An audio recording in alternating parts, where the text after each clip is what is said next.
Something I'm really working on this year is being super intentional with my time.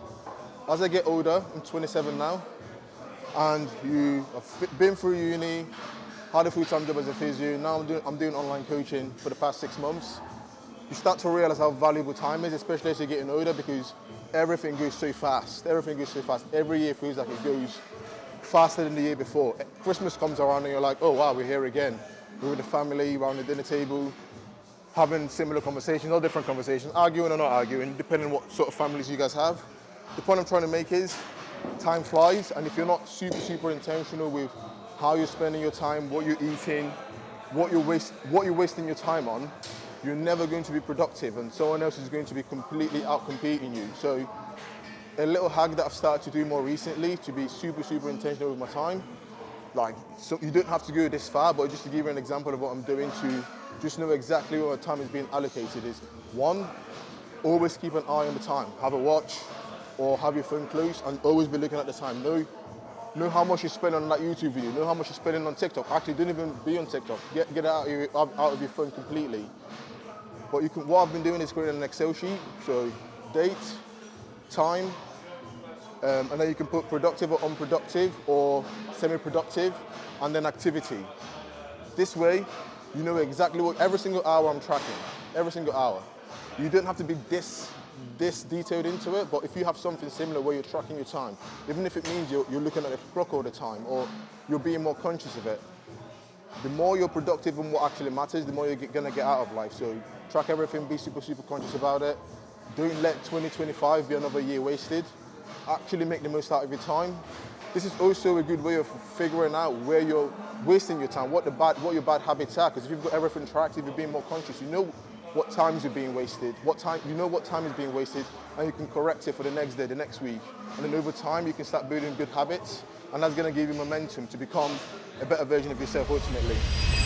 I usually just hang in the bar, guys. I'll do a couple of pull-ups as well. This is a routine I've been doing for a while now. It just allows me to decompress my spine, warm my upper back up as well, because I want to be pushing from a structure that's actually stable.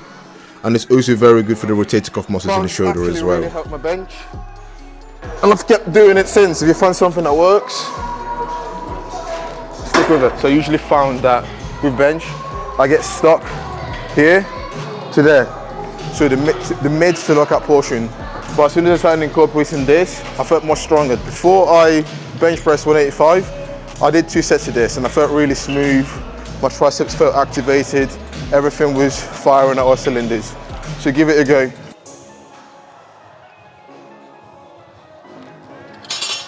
All right, so guys, I've got 3 sets of 5 today.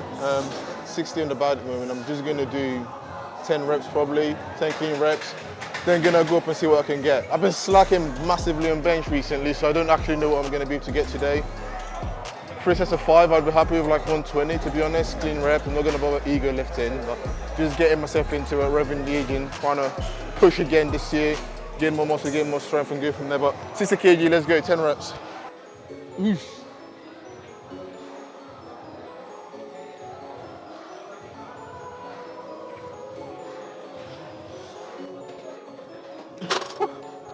I know that's just 60, but it actually felt a lot easier than I thought it would be, so I might be able to get 120 quite easily today.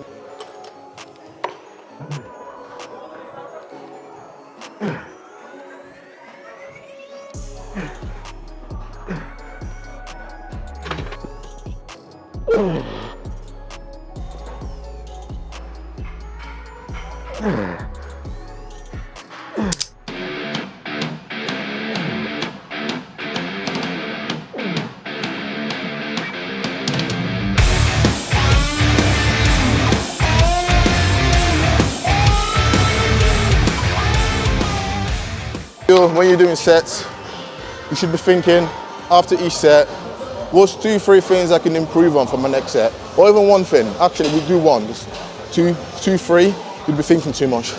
Think about what's one thing I can improve for my next set. And then after that set, did I improve on it? Can I improve on it for the following set? Or is there another thing that I need to improve? This is how you level up. This is how you get better. For example, for the bench press, my first set, my feet was moving around a lot. I was still getting used to it. It was the first set, used a feeler. The second set, I found that my back is moving a lot. I wasn't that tight. I wasn't bringing my chest up. So the following set, I said, you know what? I'm gonna keep my feet sturdy. I'm gonna make sure that my back is nice and tight, doesn't move, so there's no energy leaks. And I'm gonna really work on making that final rep as clean as the first one. And I managed to do that. So sometimes you can actually build up, make your sets look cleaner and cleaner despite the fatigue or despite it being your final set. That was my last set, and I think that was probably my cleanest set, and that's because I consciously had in my head, what do I need to do to improve the next set?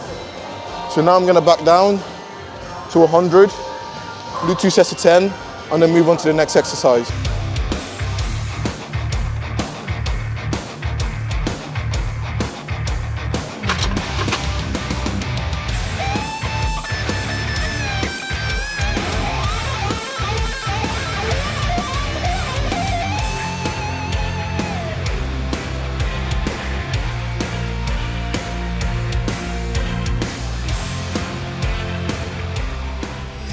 So guys, after you finish doing the set and you're moving on to another exercise, feel free to get adequate rest. Get enough rest before you move on to the next exercise.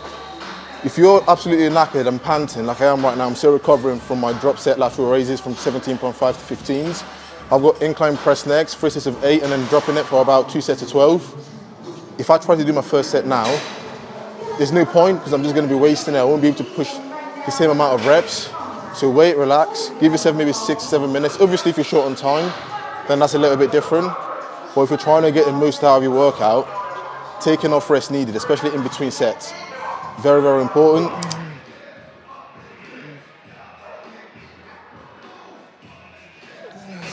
So a lot of people ego lift dumbbell press.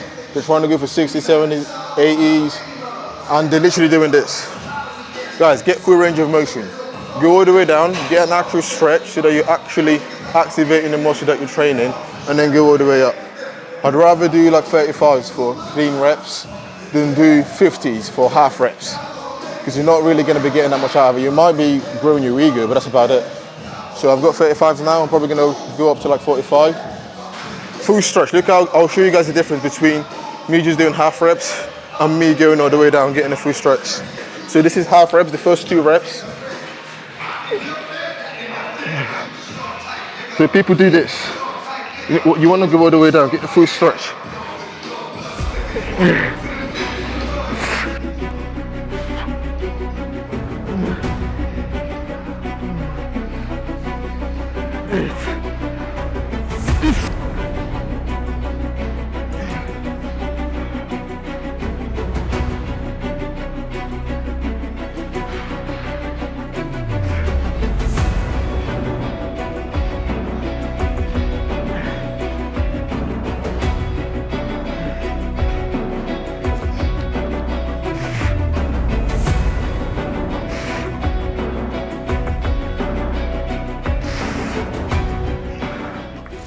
Sets of 10, dips next, okay?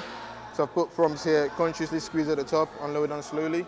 So usually, I would actually like to work up to doing weighted dips, but because I haven't been really pushing this in a while, I'm just gonna work on really controlling the dip, working on my form, keeping upright because I'm trying to target my triceps. You'd lean forward if you're trying to target your chest, and then lower down slowly, squeeze at the top. So there's 2 ways you can do this. You can load it up and just get really fast reps, or you can slow things down and get the most out of each rep. So this is how slowly you can do a dip if you wanted to really maximize for muscle growth. Here.